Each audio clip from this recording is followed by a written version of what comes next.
Hi, I'm Melissa, and I have struggled with a condition called blepharitis, where your eyelids get really inflamed and red and puffy. It is not fun at all.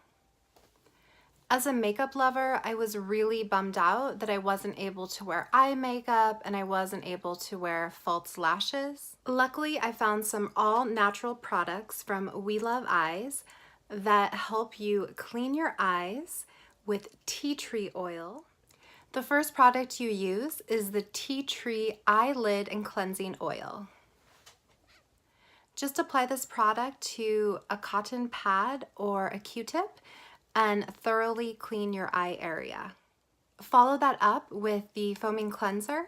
Just apply that around your eyes, rinse it off thoroughly with water, and your eyes will be nice and clean.